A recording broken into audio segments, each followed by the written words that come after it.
नमस्कार, खबर 24 एक्सप्रेस देख रहे हैं आप और मैं हूं आपके साथ अनुष्का। बीते 7 जुलाई 2022 में सलोन थाने के अंतर्गत केवली महिमा गांव की रहने वाली सीता उर्फ गीता देवी की जमीन पर दबंग भूमाफिया राजेश कुमार की नीयत खराब हो गई थी। सीता देवी की भूमि को राजेश कुमार ने स्थानीय निवासी हमीदुनिशा से बैनामा लिया था, जिसका कथित बैनामा हमीदुनिशा ने सीता देवी के ससुर संतलाल से लिया था, पर कभी भी जमीन पर काबिज नहीं हो पाई। जब हमीदुनिशा को लगा कि वही जमीन पर काबिज नहीं हो पाएगी, तो उसने वह जमीन औने पौने दाम में स्थानीय भूमाफिया राजेश कुमार की पत्नी विद्यावती को बेच दी, जिसके एक शाम बाद दबंग भूमाफिया राजेश कुमार ने सलोन थाने से सेटिंग बनाकर थाने की पुलिस को साथ लेकर सीता देवी की भूमि पर कब्जा करने पहुंच गए और खड़ी फसल को ट्रैक्टर चलवा दिया, जिसका सीता देवी सहित पूरे परिवार ने विरोध किया। तो सलोन पुलिस ने सीता देवी व 19 वर्षीय पुत्री को थाने उठा ले गए।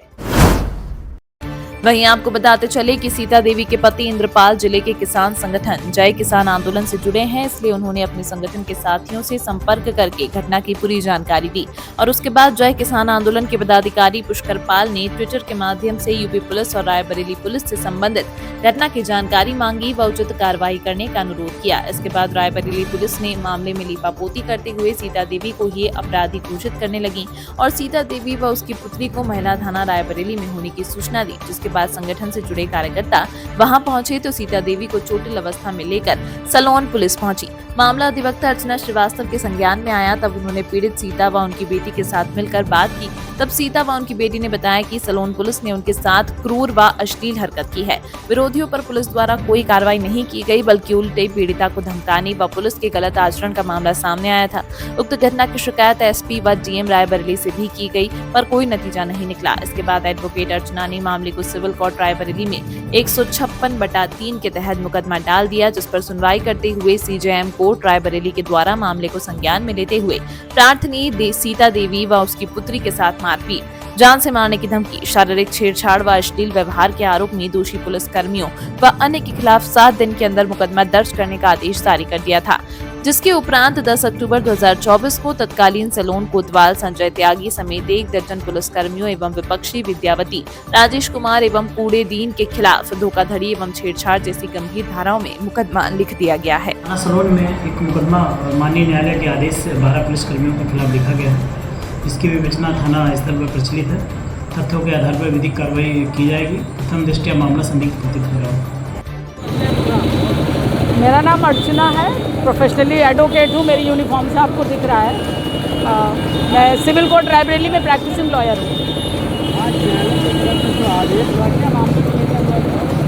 हाँ, आज ऑर्डर नहीं हुआ है, ये 30/9/2024 को ऑर्डर मुख्य न्यायिक मजिस्ट्रेट रायबरेली की न्यायालय से पारित किया गया है। इसमें जो 2022 को 5/7/2022 को एक घटना हुई थी, सलोन के केवली महिमा गांव है, बाबा का पुरवा, वहाँ इंद्रपाल नाम का एक व्यक्ति जिसके यहाँ 3 मुकदमे पहले से चल रहे थे, दीवानी मुकदमे, और लेकिन 5/7/2022 को प्लान करके पुलिस की मदद से सांठगांठ साजिश से जो लैंड माफिया राजेश यादव और उसकी पत्नी सीता देवी कड़े दिनाथ थे, उन्होंने पहले तो इंद्रपाल को अरेस्ट किया। 151 में फर्जी चालान करके सलोन की पुलिस में उस समय वहाँ के जो एसएचओ थे संजय त्यागी थे।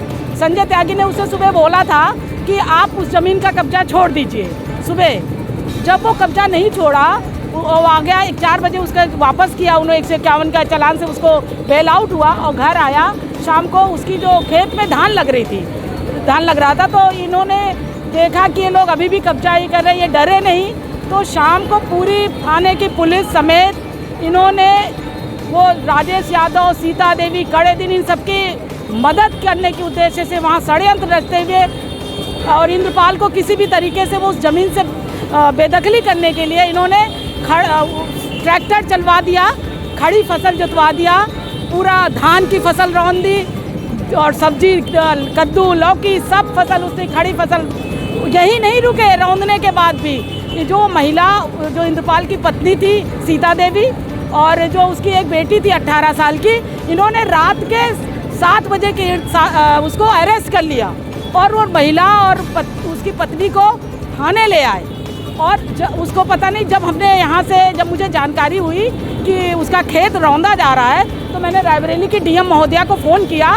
संजोग से उस दिन फ़ोन डीएम साहिबा ने उठाया और उन्होंने बेदखली रुकवाई, नायब तहसीलदार को भेजा, जबकि उसमें जो तहसील के एसडीएम साहब थे उनकी भूमिका भी बहुत संदेहास्पद है।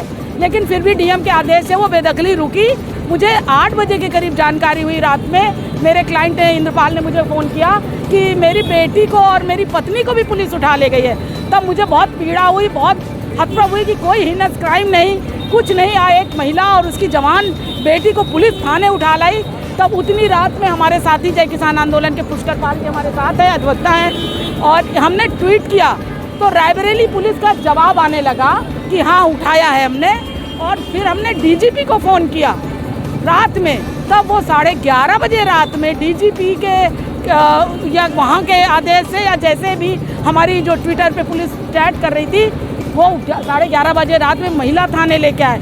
हम महिला थाने जब गए उस महिला को मिलने तो उन्होंने बहुत मारा था महिला को। उसने बताया हमको कि हमसे कह रहे थे थाने में, और हमारी बच्ची और हमारे साथ बहुत छेड़खानी हुई, अश्लील हरकतें हुई हैं थाने के अंदर सब, और हमसे कह रहे थे अपने पति को बुलाओ और समझौता करो। खैर उतनी रात में हमको पता चला, जो ट्विटर पे आया जवाब, कि वन टॉप सेंटर ले गए। फिर हम सुबह थाने गए तो हमको महिला और पत्नी फिर वहाँ मिले दोबारा। हमने यहाँ पे पुलिस को शिकायत भेजी, कोई कार्रवाई नहीं हुई। एसपी को मिले, कोई कार्रवाई नहीं हुई। तब हमने यहाँ 156(3) में मुख्य न्यायिक मजिस्ट्रेट के समक्ष एक प्रार्थना पत्र योजित किया।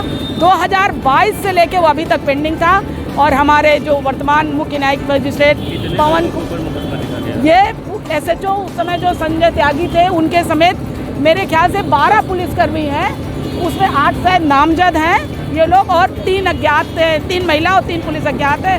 12 लोगों के खिलाफ नामजद रिपोर्ट करती है। की धारा कोई बन रही कि नहीं? देखिए, किडनैपिंग की धारा, क्योंकि पुलिस कोर्ट ने तो ऑर्डर किया है, पुलिस ने FIR की है, 11 धाराओं में दर्ज हुई है। उसमें एक धारा 420 है, उसी में 7 साल की सजा, वही नॉन बेलेबल है, तो हो सकता है।